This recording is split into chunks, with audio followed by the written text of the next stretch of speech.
Hello, I'm Kathryn Hansen, and I am a legal research assistant at the Harkin Institute at Drake University.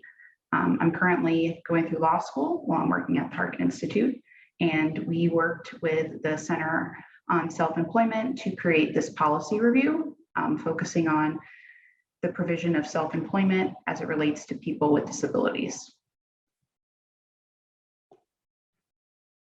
This webinar will go over currently what are the self-employment trends, what our paper was, and the methods we used. Then we'll go over the 3 areas of influence for self-employment that we identified, and finally, opportunities that we recognize that will help increase access to self-employment for individuals with disabilities. Currently, in 2021, individuals with disabilities that were self-employed were 10%. That's almost double the rate of individuals without disabilities. However, looking at data from VR agencies, less than 2% of all cases closed out in VR agencies were in self-employment. Due to that discrepancy, that's what led us to look at this paper and kind of review if the policies that were currently in place were leading to that. Additionally, when you look at the current VR cases that were closed out in self-employment, over 50% were male, 85% were white, with a primarily they had disabilities that were either unknown or physical disabilities listed elsewhere, meaning that the vast majority of the individuals that were closed out in self-employment were not considered severely disabled or individuals that would necessarily struggle with employment outside VR services. So when we first started this project, we knew we needed to review state agency policies. Currently, the federal guidelines are very slim, which allows VR agencies at the state level really broad power to decide how they want to shape and develop their programs, which is great. So currently there are 78 VR agency programs. Obviously, each state has at least one. Some states have a blind agency as well, including the US territories. Out of the 78 agencies, we were able to review 90% of them, either by finding them or by reaching out to the agency themselves. A lot of the agencies that we did not review don't currently have a written policy for self-employment. Many of them said that they were currently working on it. So when we obtained these policies, myself and staff at the Center of Self-Employment and GHA looked at all these policies. We read them all, developed lots of charts to see the similarities and differences between all of these policies and kind of see where were some of the areas that could hinder access. And that's how we developed our 3 areas of influence. The 3 areas of influence we noticed was the self-employment assessment, which is kind of the first step into the self-employment process with VR agencies. The other big one was the market analysis or business plan requirements, which that varied probably the most. I don't think one state had the same policy as any other state. And then finally, and probably the most, finally, the one that came to no surprise to many of you and us was the funding limits and restrictions that are placed on not only VR agencies, but on self-employment. Thanks so much, Kathryn, for that great introduction. And hello, everybody. You're now joined by Beth Keeton and Joseph Jones. I am the Executive Director of Griffin Hammis Associates, and we are the ones who are implementing the Center on Self-Employment grant. And delighted to be joining you today to further the conversation that Kathryn's just started about the policy paper that will be coming out soon and the policy research that we've conducted over the first year of the project. I'm going to kick it over to my colleague, Joseph Jones, to let him introduce himself, and then we will pick up where Kathryn left off with the presentation. Thanks, Beth. And thank you all for joining us. My name is Joseph Jones. I'm the Executive Director of the Harkin Institute for Public Policy and Citizen Engagement at Drake University. I worked with Kathryn on this paper and happy to present the second half of this for you today. Beautiful. All right, so Kathryn was just talking about how we really broke the policy research that was done down into three broad areas of influence.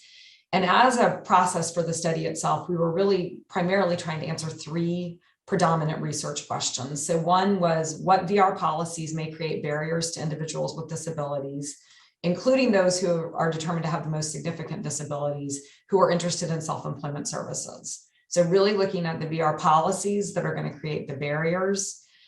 We looked at what self-employment assessments, market analysis, or business plan requirements might limit access to self-employment services. So policies in general, and then these specific areas. So self-employment assessments, market analysis, business plan requirements.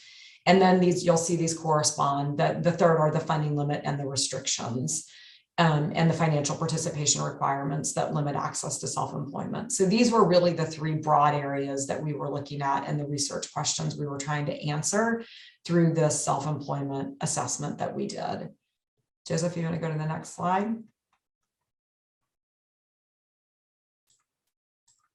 All right, so we'll start off talking about the assessments for self-employment, and many of the state VR agencies studied or researched do in fact include 82%. So I think that was 60 of the 73 state agencies that we researched specifically referenced either a self-employment questionnaire or some formal self-employment evaluation that needed to be conducted and completed prior to moving somebody into self-employment services and developing an IPE around self-employment. The level of information and the types of assessments, the types of questionnaires vary from agency to agency, but most include things like gathering information regarding somebody's previous experience, their educational background, the skills that they have, and most have some element related to what we call entrepreneurial capacity. So really looking at the things that are out there in the sort of the general perception of what does it take for somebody to be successful as an entrepreneur. And a lot of times these are going to have to do with personalities and particular traits that people identify or that we identify that entrepreneurs have. If you go on to the next slide, Joseph.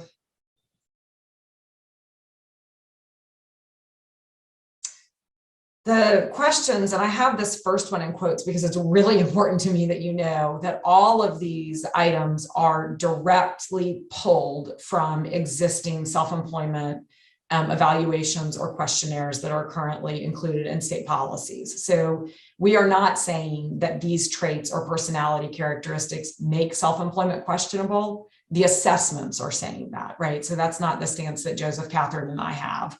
But this is literally pulled directly from, I think this one comes from the Business Assessment Scale, which is a tool that's used by several state VR agencies. And on it, it says traits or personality characteristics that may make self-employment questionable.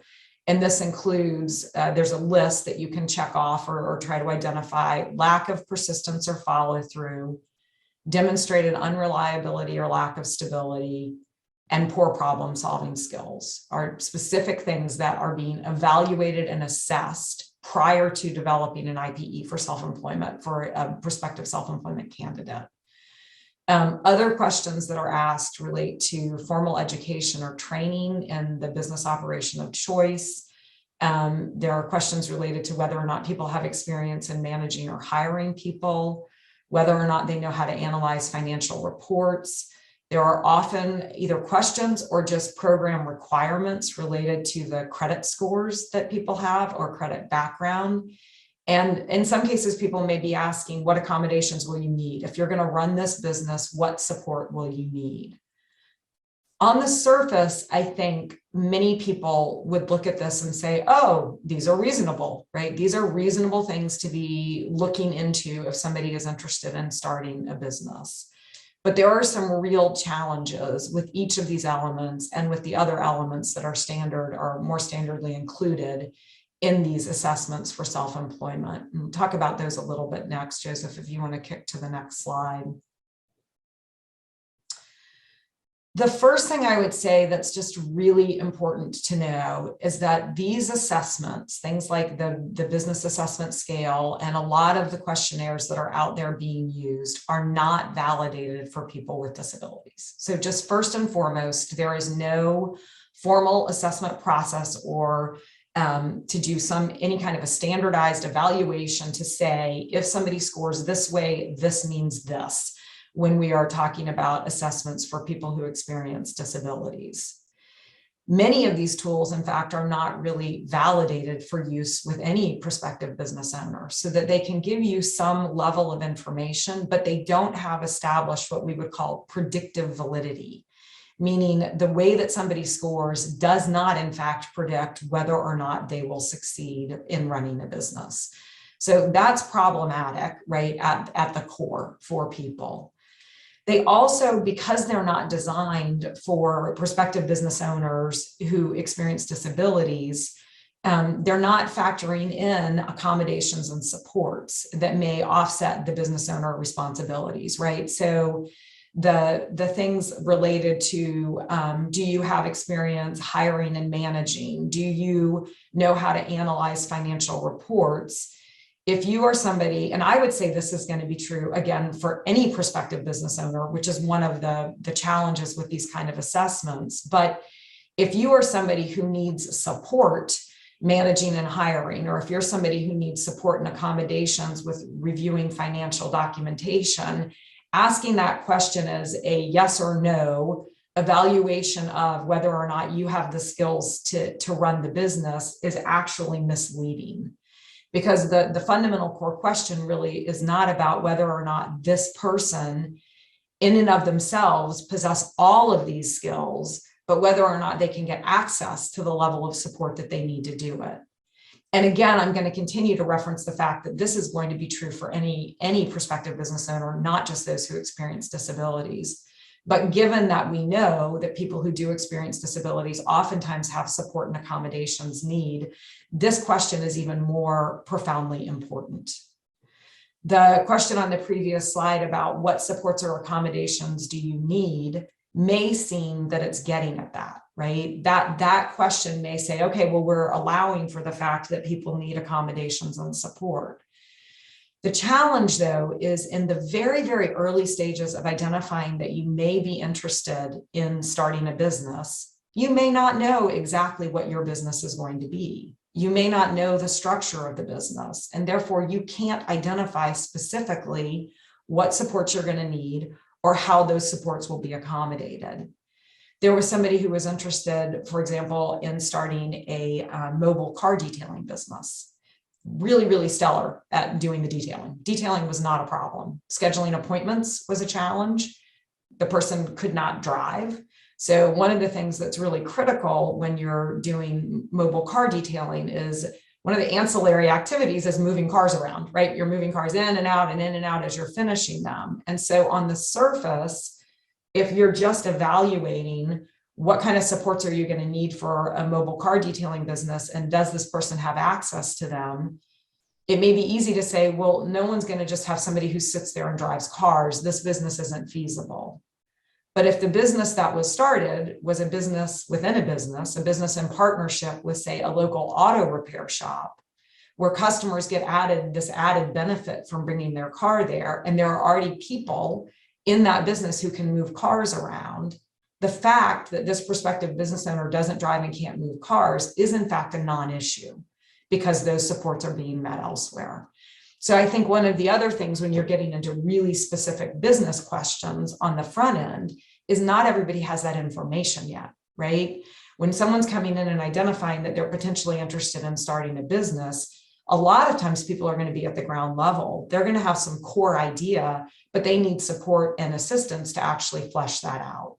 So these questions that seem like we're asking questions related to the accommodation may in fact inadvertently serve more as a screening tool than anything that's really designed to help figure out how best to support somebody. The other thing that I would say is that in general, these assessments, and this relates to the point I just made, do not allow for people who need support with identifying the concept itself. So there may be individuals out there who know that for reasons related to their disability or not, working for themselves is going to be the best possible fit. I worked with somebody who had very significant medical impact and spent most of the day in bed. And she really needed a business that she could run from her home to try to find a job in the community where she was going to only be available for 3 hours a day, which were the hours of the time that she had allocated where she wasn't in bed.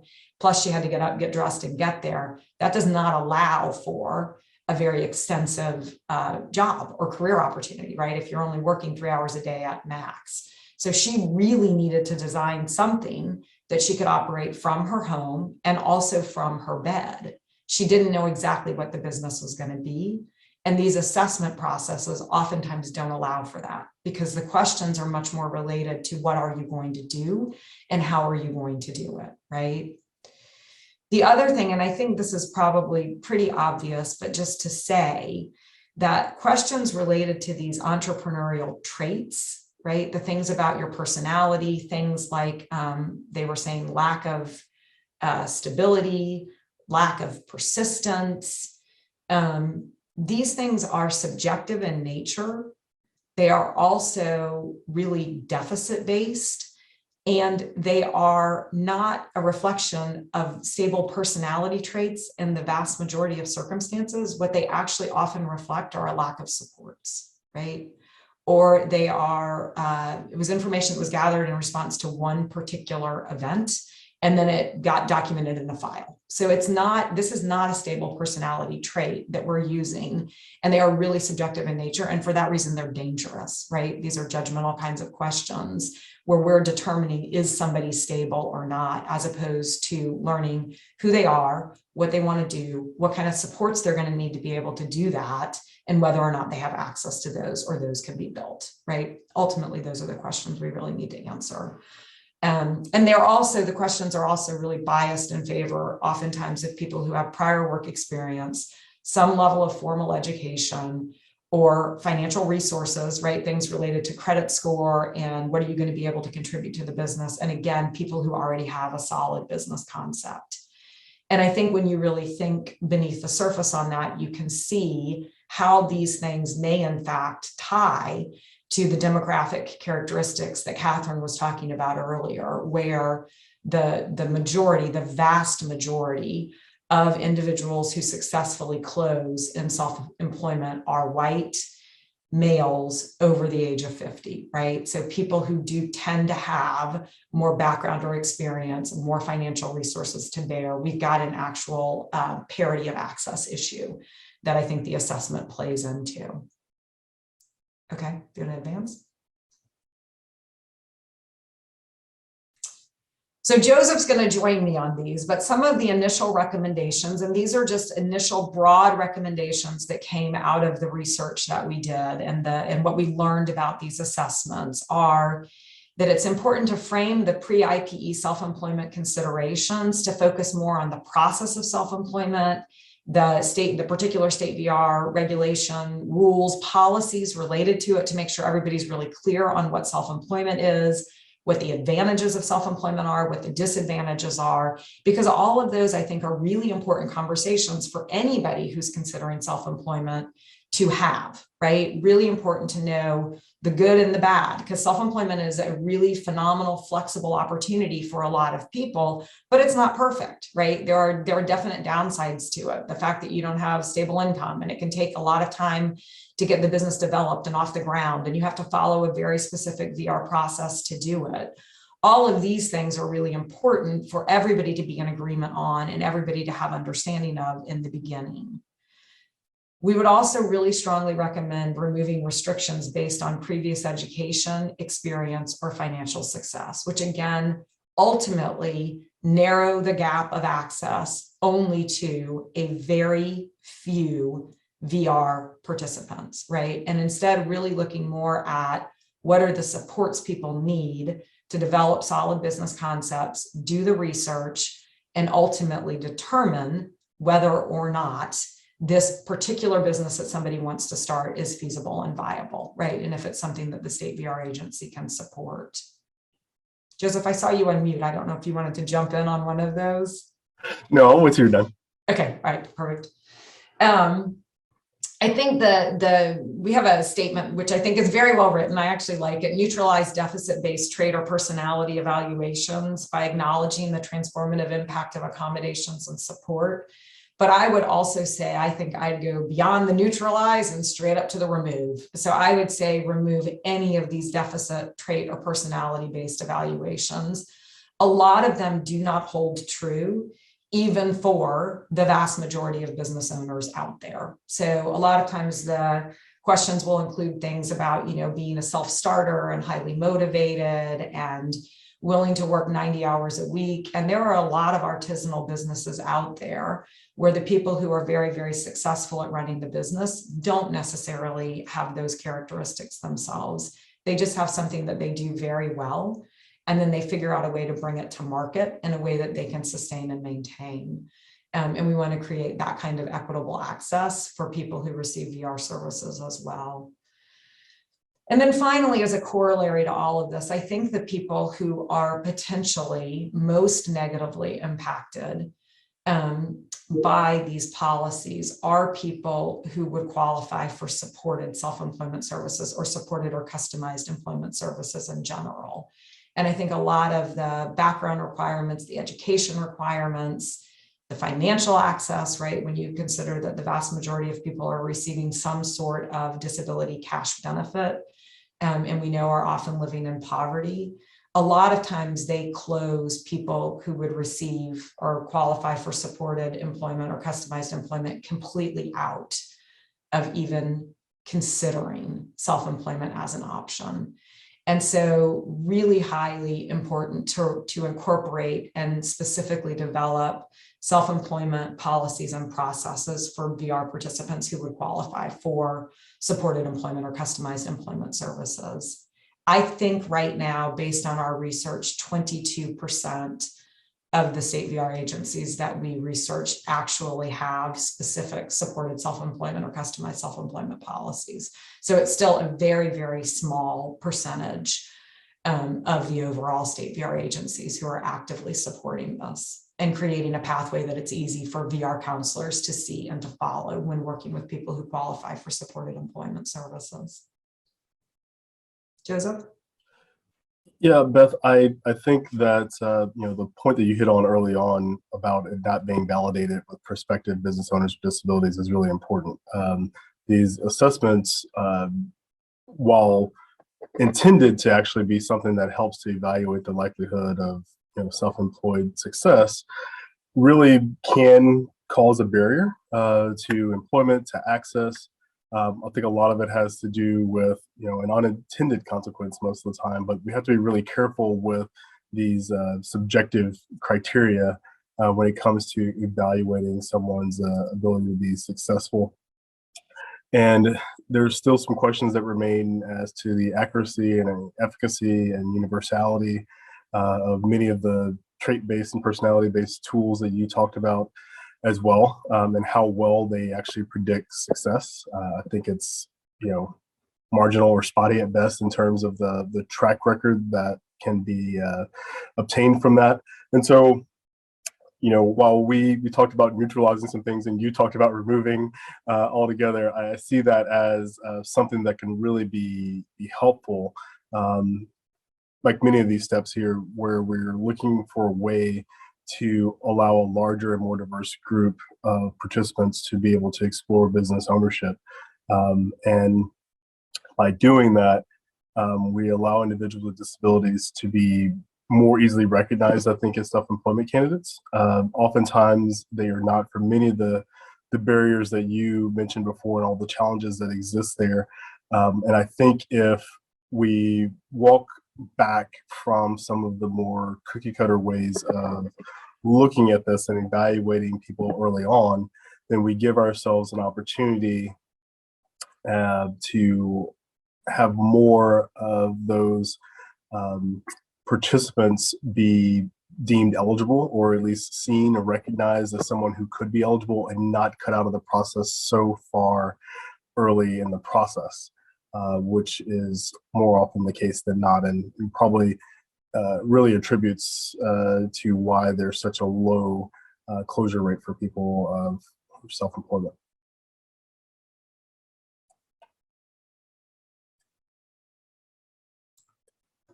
Beautiful. I completely agree.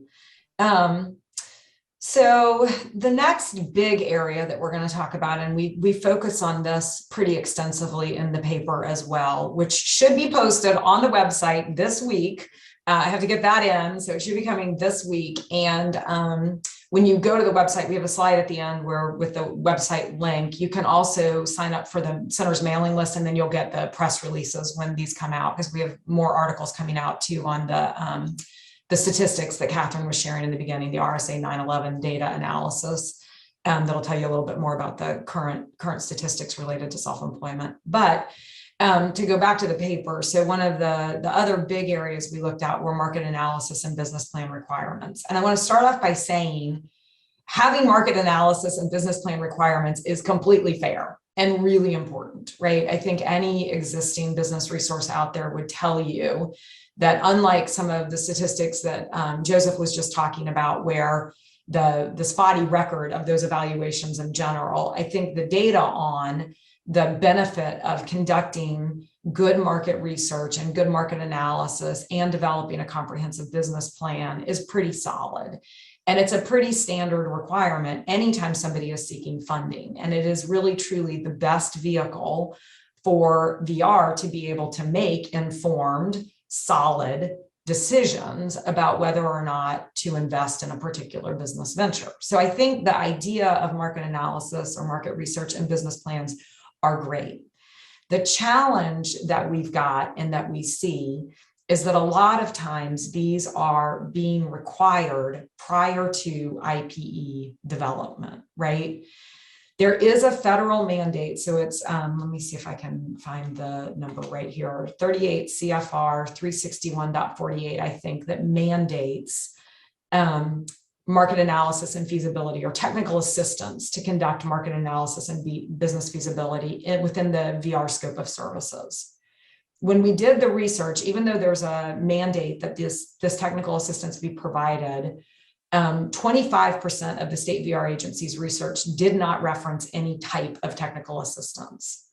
Of the 75% who do, many of them resourced references that included the generic, what we'd call the generic community business resources. So the Small Business Development Center, SCORE, which used to be called the Service Corps of Retired Executives. There may be other state-specific college resources, but a lot of times the referral or the TA provider, essentially the default TA provider, is identified as being the generic community business resource.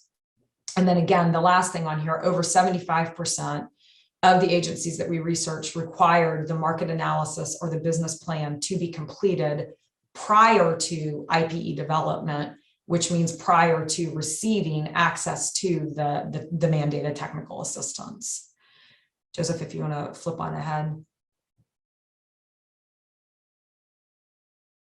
I think the challenge with that is pretty clear, right? And so if VR participants require any kind of specialized assistance with identifying, researching, or developing viable business concepts, remember we just said in many cases, people may not have a clear, cohesive, viable concept at the time they identify that self-employment is something that they want to explore.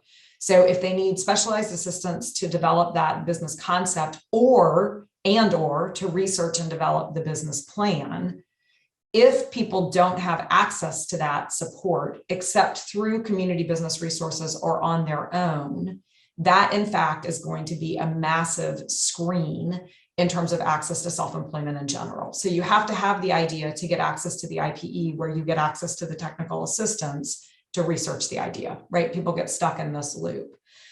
Community business resources such as the Small Business Development Center and the Service Corps of Retired Executives are phenomenal resources. And they absolutely should be a part of any prospective business owner's process and team, right? Because they are longstanding resources. So in an ideal world, VR is helping people get the idea researched and fleshed out, get the research done, or identify the idea, get it fleshed out, get the research done, develop the business plan, get that seed startup funding, and then the case closes successfully, right? That's what we all want to see. Those community business resources are there for the long haul.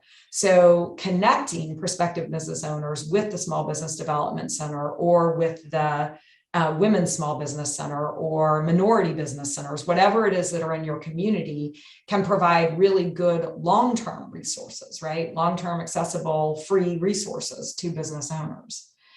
But they're not specialized enough to meet the unique needs and considerations of business owners with disabilities, particularly in this startup research and funding phase, right? Self-employment candidates with disabilities really can only receive the necessary supports and services related to address these disability-related considerations through the implementation of an approved IPE. And what fundamentally that means is that those resources, those technical assistance resources, need to come through the state VR system. The small business, the generic community business resources are not commensurate with the services offered through the state VR. But many state VR agency policy currently now acts as though they are. So that's the default referral, the default recommendation. If you're interested in self-employment, go meet with the community business resources, create a business plan, bring it back to us, we'll review it, decide if we can fund it, and then we put you in IPE status, right? And so that's blocking access to mandated technical assistance. It's also easy to see that these kind of policies are going to inadvertently create an enormous bias in favor of people who can research and develop their own business plans independently or with a moderate amount of support. Because community business resources can give you feedback, they can tell people how to do market research, they can share access to resources, they can review what's been done, but they're not going to help somebody actually do the review, the market research, and write the business plan or develop the business financials, right? And so that's a big gap in terms of the services and support somebody may need and the services and supports that somebody can get through existing business resources. It would be easy to think that this bias would impact only people who really need access to supported self-employment, but I think that's misleading as well. I think there are an enormous number of prospective business owners out there who may or may not experience disabilities, who might do outstanding work, right? Might be a really beautiful cake designer, for example, who can design beautiful cakes and manage a cake business, who don't necessarily have the skill set to do market research and write a business plan. They're just very diverse skill sets. So I think the reality is this is a very, very significant impediment to equitable access to self-employment services. Okay. So the recommendations, the general recommendations, and again, then Joseph will talk these through and I think breathe more life into them, but are when it comes to the market analysis and the business plan, again, the target is not to eliminate the requirements. The target is not to say that people don't need to do market research or write business plans, right? Those are an enormous part of the business process, particularly when you're receiving funding for it, including through the state VR system. But that we need to expand the pool of available self-employment resources to really include specialized self-employment resources within the state VR system. On the Center for Self-Employment website, if you go there, and there's a link to that on the last slide of this page, there's a policy tab. And if you go to the policy tab, you can see all of the self-employment policies that we've been collecting over the last year. So we've posted those for each of the states. Where we've been able to collect the policy and get approval and authority from the VR director to post. You can do some research there, and you can see that many state VR agencies do in fact have some level of specialized resources. So they may have internal SMEs, they may have providers, external providers who've been trained or who specialize in self-employment services. So the reality is these do exist within current state VR policies and state VR systems beyond that referral to the community business resources. But the scope and the scope of what they do and the type of resources vary a lot between agencies. So it's pretty interesting reading to go and do a little bit of research and see what's out there. And I think the target, again, is to ensure that you have sufficient resources to meet the needs of any potential VR participant who is interested in self-employment services, right? So that's going to be much more intense, specialized supports for people who qualify for supported employment in some cases, or supported self-employment, but a range of supports available for all VR participants. When it comes to working with those community business resources, again, they play a really critical role. There is no reason in the world to say that state VR agencies should function in a silo, right, and not connect with the community business resources. But there would be a strong recommendation to help bridge the gap, right, to create better relationships and better collaboration with the existing community resources, so that they have a better idea of what the role of state VR is. State VR has a better idea of what the role of the community business resources are, and you identify potential opportunities for collaboration, as well as what are some of the gaps. One of the big gaps is, I would say, in addition to the fact that the small business resources often don't help people write business plans or help them do market research, but typically they jump in once somebody has a business concept, right? So referring somebody to a small business resource to identify what they want their business to do generally is just referring them to a big gap, because those resources don't necessarily exist inside of that system. We would recommend revising the VR agency policies so that feasibility and business plan support are a component of an IPE, not a requirement for a self-employment IPE. And that's going to allow better alignment with the mandates in 34 CFR 36148. But it also, again, it will make sure that you still maintain the business feasibility and the business plan requirements. You're just ensuring that people have access to whatever level of support that they need to carry that out. I think most state VR policies would be really strengthened if we could make sure that there is specific reference or specific guidance around business concept development is a targeted self-employment activity, so that is a specific thing that people can receive support with when they come to VR and identify that they're interested in self-employment.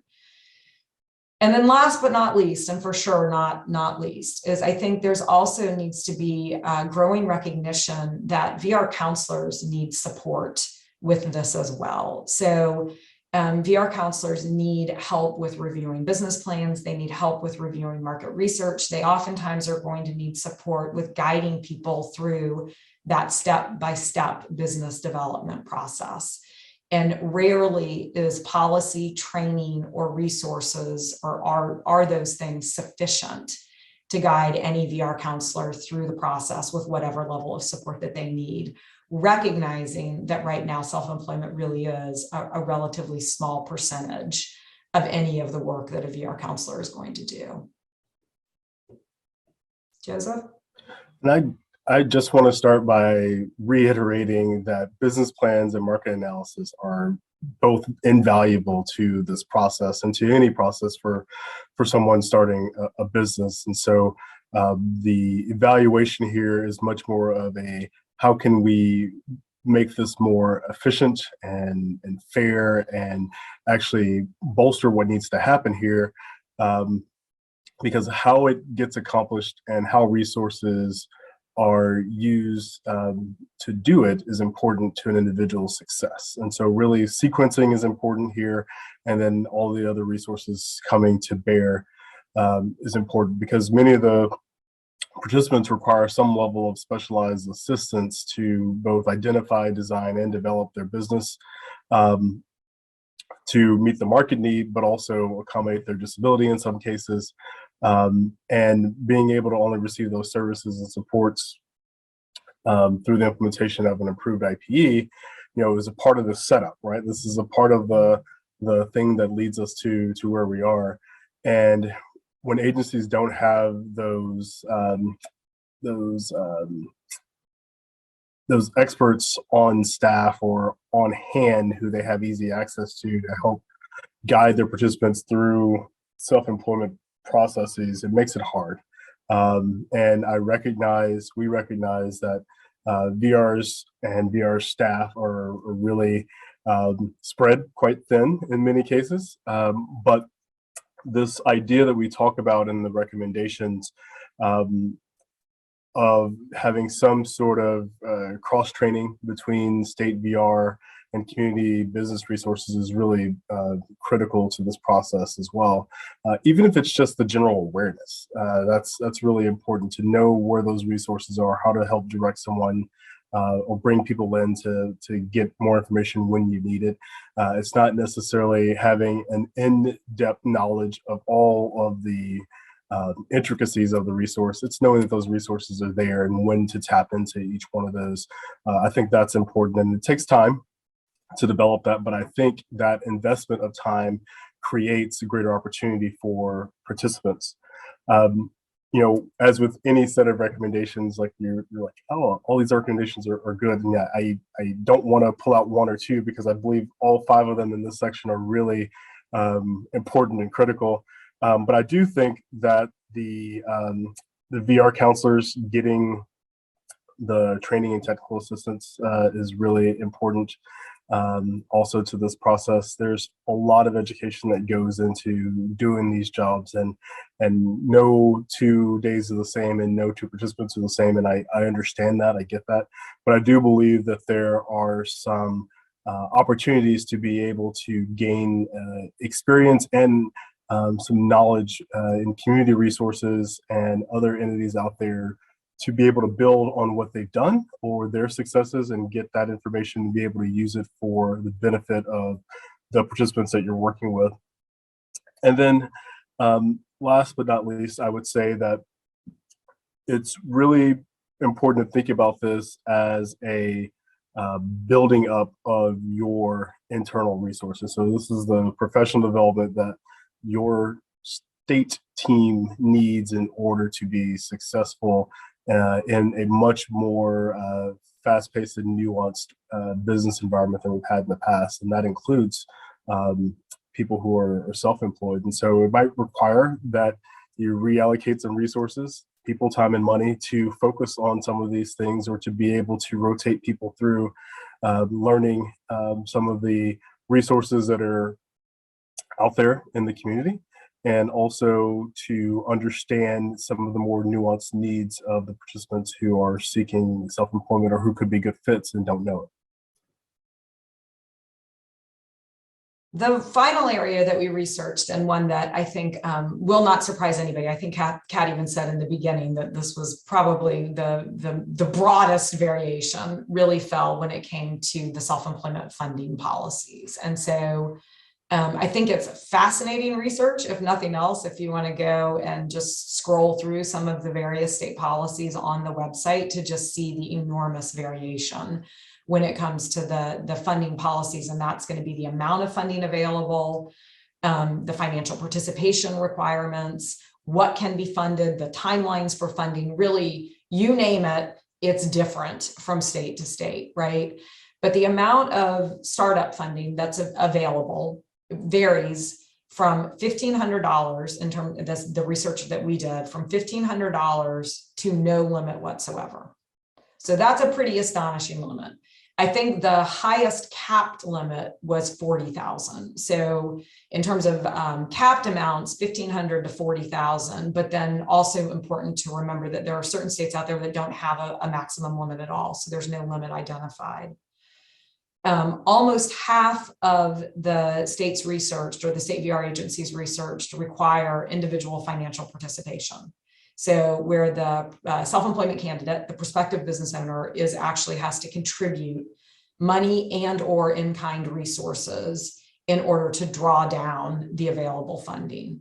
And the variation in terms of the amount of that financial participation goes anywhere from 10% to 95% of the funding that they're trying to access. So that's a pretty substantial variation as well. There are a lot of states out there that use tiered funding systems. So where there'll be, up to $5,000 in support is tier 1, up to $10,000 is tier 2, over $10,000 is tier 3, right? So they have 3 different levels or 4 different levels of funding available. And then each of these tiered levels have their own business plan requirements, their own funding limits, their own financial participation requirements. So there's a lot of the paperwork, all of that varies by the tier. And then there are also then unique state restrictions. So nationally, people don't buy property. State VR doesn't buy property, right? But then within the actual state policies, there are things like some states can purchase an existing business or a franchise. Some states cannot purchase that. And franchises can vary, right, hugely from a cupcake company to a McDonald's, right? So there are a lot of different kinds of franchising that's out there. And then timelines too. So there are state policies out there that say we can provide help with operating expenses for up to 6 months or up to 6 months of marketing expenses. Other states don't have any kind of timelines on that, or they don't necessarily include the same categories. So there's a lot of variation within the financial and the funding policies. Joseph, if you want to keep. So some of the challenges I would say, and this one's going to be really clear, is that anything that involves financial participation requirements is going to contradict federal policy, and I'll talk more about that in just a second, or potentially contradict federal policy, not 100%, but it does bias access in favor of self-employment candidates who have either resources themselves or access to capital.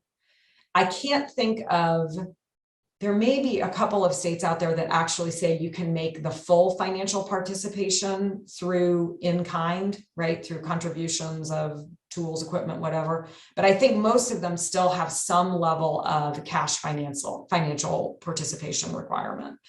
And that can be enormously problematic, particularly for people who live in poverty. And again, I think the data is really clear on receipt of disability cash benefits and poverty, right? So we know that just about anybody who's receiving those benefits has a very good likelihood of living in poverty. There are 2 federal policies that are potentially problematic with this anyway. One is that there's a prohibition on charging financial participation for anybody who does receive a Social Security benefit. So either Social Security disability or supplemental security income. And for some reason, in spite of that, there are state VR agencies out there who are charging financial participation only for self-employment services for people who receive either of those benefits. There's also a prohibition against requiring financial participation for a condition of employment if that's going to render the service effectively unavailable, right? So if the cost is so high that you can't access the service, there's actually a prohibition against that in terms of federal policy as well. So there are pretty broad policies relating to this that I think are potentially problematic, and definitely something that we would recommend states look into in terms of evaluating their financial participation. But I think even outside of that, again, just requiring any sort of money up front from people who are living in poverty is problematic when you're talking about equitable access or trying to create equitable access to self-employment services. The tiered policies in particular can be enormously confusing. I think on the surface, they make a lot of sense, right? So the idea would be that you have a lower tier. So say you have $5,000 of funding available to do this. The match requirement or the financial participation requirement is really small, maybe only 10%. So it's only a $500 investment for the person. And the business plan requirements may be much lower, right? So this idea of reducing the paperwork burden, reducing the research burden in order to get quicker access to a smaller amount of money. I think there's a very solid logic to that.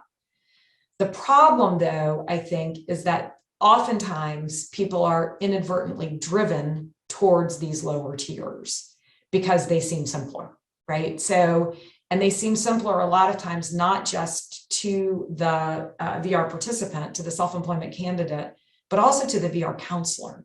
VR counselors who are not super familiar with self-employment, maybe don't have access, like we were just talking about, to their own level of TA support and resources, maybe don't have access to any kind of actual specialized resource other than a community business resource. It may be easier for everybody to say, okay, I can guide you through the process of doing a really simple business plan, and you get access to this really small amount of money, and then everybody's safe, right? Nobody's doing anything too risky or too dangerous. The problem, though, is that there's no point in investing $5,000 in a business that really needs $15,000 to get off the ground. It's essentially a waste of money, right? If what we know is you're investing a little bit of money, but the person wasn't able to really get what they needed to fully start that business. And I think that's the problem with categorical funding limits and tiered funding in general, is that one of the most important components of a business plan is that or the research and the business plan, is that they allow you to get out there, collect the data, collect the information to figure out what is it really going to take to launch this business and make it viable. And how do we capture that? How do we identify that? And all of that should be reflected in the market research, in the identified startup cost, and in all of the financial projections, right? And there is a way to know whether or not a business really needs $20,000 or $40,000 to launch and achieve stability. And all of that lives in the financial information. When we randomly cap, when we establish random categorical caps, we lose the potency of true market research and true business plan development, because instead of evaluating what a particular person, business need to get off the ground, hit stability and go, and to make a determination of whether or not that seems viable and reasonable to invest in, instead, what we're saying is you have $10,000, you've got to try to make it fit within that $10,000 limit, and then we'll evaluate that. And I think it's equally as risky to be putting in 10,000, 10,000, 10,000, 10,000, which are smaller business amounts, into businesses that are insufficiently funded, than it is to put $30,000 into a business that can really fly with that money, right? So I think the challenge really is to figure out, how do we create policies that allow us to get the information needed to really fund what a business needs to get off the ground, not go beyond that, right? But what they need, and to make decisions based on that can stand up, that we can substantiate whether or not the investment is there. Joseph? So the broad categories of the funding and financial, and I think Joseph can talk more freely into this. And I think, again, there will be much more research and conversation coming on this, because this is hard to really develop in 4 broad recommendations. But the initial 4 recommendations would be to eliminate those financial participation requirements for people who receive Title II or Title 16 Social Security benefits in accordance with federal mandates, right? So that we make sure that that financial participation prohibition applies to both self-employment and to wage employment. To replace those categorical funding limits and funding timelines instead with individualized determinations based on the approved business plan and business financials, right? So again, to get rid of those categorical funding limits and instead have more individualized determinations. That one, I will say, is going to require a good bit, I think, of training, technical assistance, and guidance, so that VR agencies don't feel at risk that they just have to fund anything anybody wants, right? And recognizing that there's a whole lot of room and there's a lot of opportunity, again, to make nuanced and substantiated decisions in terms of funding investments based on actual research and actual business plans. Writing the self-employment funding policy in plain language, I didn't actually give you an example of this, but the tiered funding policies can be really, really difficult to understand in terms of what the actual amount of funding available is, what the person's going to have to contribute. There's one state, at least one state agency, that has 5 different financial participation levels based on the amount of funding they're going to receive. So 5% of up to $2,500, 10% of 2501 to 3500, 15% of 3501 to 4000, 20% of 4001 to 10,000, and 50% of funding over 10,000. Now you try to figure out how much money that actually means. The state VR agency is contributing and the person is contributing if what they need is $15,000 in startup, right? I mean, it's running 5 different cumulative math problems. So I think that, again, makes it confusing, not just for the person accessing services, but for the VR counselors too, really trying to figure out what it is they're doing, what they're evaluating, how it all works, to be able to explain it to somebody. So a general core recommendation would be to write this policy in plain language. And then I think if states are going to include that tiered funding policies, to develop clear descriptions and examples for each of these levels, identify what types of businesses may be best served, and then provide really good, solid training and technical assistance to VR counselors on these tiers so that they have better ability to really help customers navigate this and figure out what tier might be the best tier for them. Joseph? Yeah, this is the most convoluted part of all of this. And of course, the whole point of the process is to get to the funding phase and how much, can I get financial support to start my business or work on my business. And once you get to that point, knowing that each individual agency has so many different ways that this could occur is it's mind-boggling, and it's confusing. It could probably be disheartening for some folks, and definitely distressing. And so I think the conversation around plain language where you ended is really important, both in the description of the program, but also in walking participants through exactly what's happening in terms of here's how much money is available and here's how you qualify for this. I think that's really important to do that up front. I know that agencies really want to be good stewards of their financial resources and try to make the most impact that they can with the limited resources they have, but part of doing that means that you also want to make sure that you're being efficient with the money you have to give it to the folks who need it, and also making sure that you go back and you reevaluate how you're doing these processes. And this is kind of part of what our overall recommendations look to, which is rethinking kind of how we've done things in the past, and accepting that we've gotten this far and now what's the next step. And that might require us to go back and retool, rethink how we process some of these things previously, and try to identify those items that create unintended barriers, where we thought we were being helpful,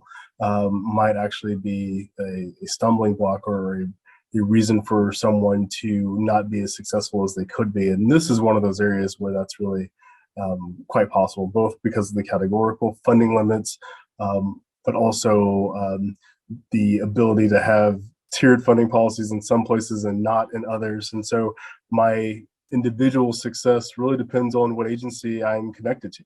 And that creates a lot of problems. So if there are lower numbers within a certain agency, maybe looking through how you're doing your funding might actually help with some of this identification of what things that you can change to increase your numbers for self-employment. Thanks. So, and I'll say one more thing on that too.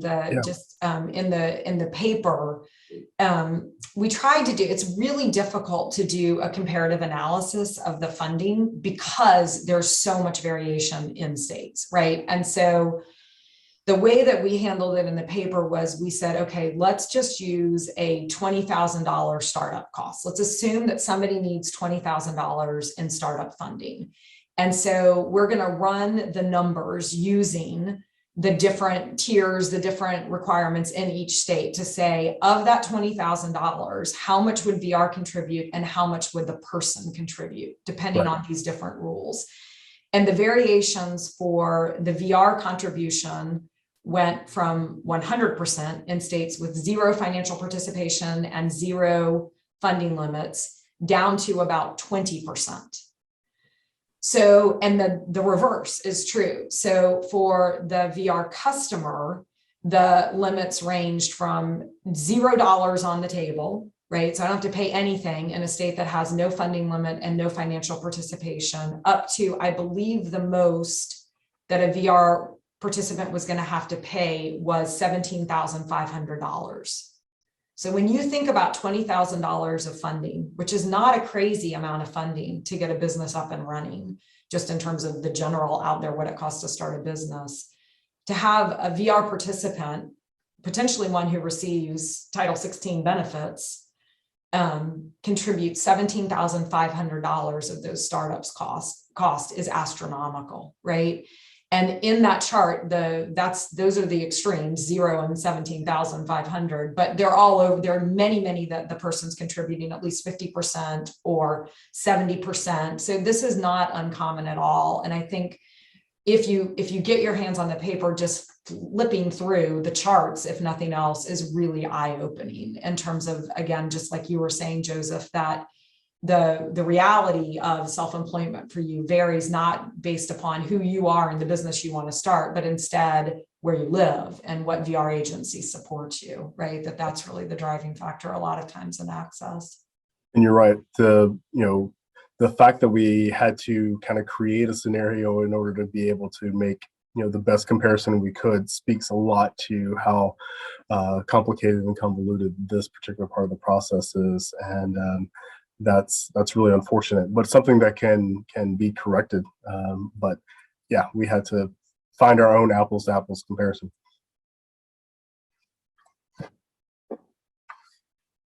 Well, and the last thing I want to talk about was opportunities to increase access. And so we made some overall recommendations toward the end here that speak to replacing self-employment assessments with tools and guides that allow for more individualized exploration, ensuring access to technical assistance from the start of the self-employment process, so baking it in from the very beginning, providing training and targeted assistance to your counselors, and then developing self-employment funding policies that better align with those for wage employment services. So just a little bit of where we think it might be helpful for us to go as a community in terms of looking at ways to do this. And we recognize that self-employment is one of the most customizable employment strategies to employing people with disabilities, and it really aligns well with the current economic trends in the United States, including the gig economy, and it gives a flexible, more creative mechanism to increase employment for people with disabilities. It adds one more tool to the toolbox, if you will. And the implementation strategies are really the issue we're talking about. And having worked both in federal and state government and local government, I get how this goes when there's a policy made at a higher level, and then you have to then figure out what's the best way to implement it, and how do you write the rules that follow what the higher level law wants you to do, but also make it effective for the people that you're working with. And I also recognize that there is a very high workload amongst the folks in the agencies, and I get that, having been a state agency staffer before. And then also I want to recognize that we all have workforce issues right now in terms of keeping people in our workforce while we're trying to employ people as well, or get them employed. So it takes time to make the reevaluations that we're talking about here, and why we do what we do is we want people to be more effective in their work. And I recall as a young state staffer who was in charge of implementation, going and rewriting our entire chapter of our state code, and going through and reevaluating all the things that we were currently doing. How could we revamp? What things were we doing that weren't there? What things were we not doing anymore that need to come out? How could we more effectively address the time in which we were living and working? And I know that does take time, but it is so worth it to kind of spend the time working through with the leaders and the implementers in your agency to talk through what can be done and how can we become more effective, efficient, and impactful in our work. And this study kind of talks about our recommendations for doing that. And I hope that what you see here is that we want to provide solutions, or at least provide steps to move forward and do better. So despite the promise that self-employment and business ownership offers people with disabilities, it's one of the least likely, utilized by VR counselors, as you've seen in the earlier slides and what Kat spoke about. And so we know that there's opportunities to address those barriers, which is what's here on the slide, where we think would be a good place to begin. And by doing that, I believe that it could increase the participant outcomes in self-employment. And by doing all four of these, we ensure that there's better access for self-employment if someone chooses to go that route. And that's really important, is having that choice, and having a choice where it's actually a feasible choice, as opposed to depending on which agency I get. That's really tough for some families and some individuals to know that they might have a better chance if they move to a different place, or that if they wanted to move to a different place, they might lose some of their chance to be able to do the work that they are called to do. And so we can have a revised set of policies to address these unintended barriers if we can get agencies to reevaluate the process that they're currently using, to walk through what their counselors know about self-employment and options and resources that exist out there, and train them to understand how they might implement that, or how they might qualify one of their participants to be a part of it. And then really going through and looking at the evaluation steps and our assessments, along with, on the back end, how do we fund those who are in this process. I think taking that deep dive and an internal look to say, are we doing the best we can, or are we just on cruise control, is really important. Yeah, and Joseph, the only thing I would add to say is I think it's so well put, and that there is a way to do better by the people that we support and increasing access while still protecting and solid investments, right? That I don't think it's an either or. And I think a lot of times the policies probably stem from an effort to create that balance. And yet, unfortunately, fundamentally, what they've ended up doing is just creating a barrier to access, right? So they've limited self-employment all to but a very few people.